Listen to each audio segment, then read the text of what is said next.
Welcome back to another episode of Motogp Mac, and today we're going to talk about Raul Fernandez and the Trackhouse Aprilia team shaving off the front wings of the RSGP Aprilia.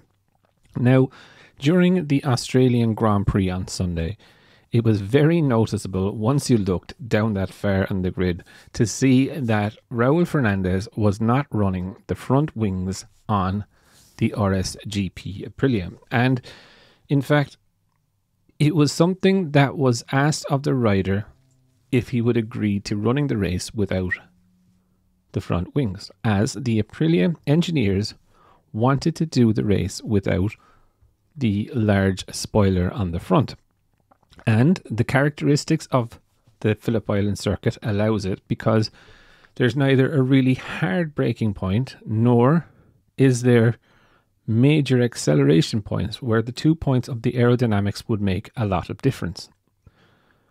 Fernandez, who started from 6th place after a bad start, found himself in 13th, and he finished the race in 10th with his smooth looking Aprilia, and he arrived around 3 seconds less than Maverick Vinales.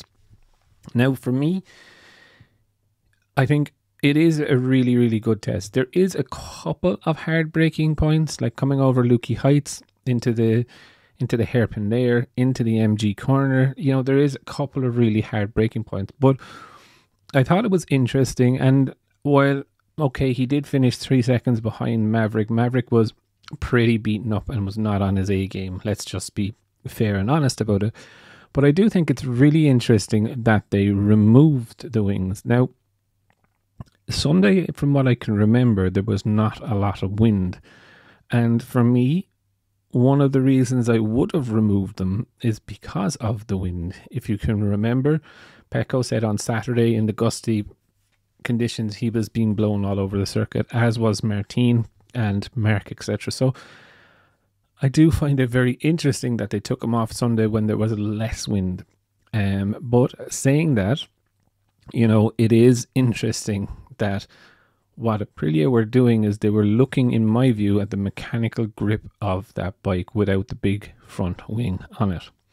And it is going to be an interesting thing, but it's also quite a worrying thing, because if Aprilia didn't really, really feel that they could be better off without the front wing, it means that they've gone in the really, really wrong direction. And realistically, the only one they could have done that with is with Raul Fernandez, because he's the only one that is staying there next season. So, you know, it was a good test to do, Joe, back to back with wings and without wings. But I really do think it is an interesting thing. I'm also thinking it's very concerning, because I do now believe that Aprilia may be a little bit lost in what direction to go. But I would definitely love to know your thoughts. What do you think of Raul Fernandez running in the Grand Prix on Sunday without any wings? Definitely leave your thoughts in the comments below, and I'll be back again tomorrow with another video.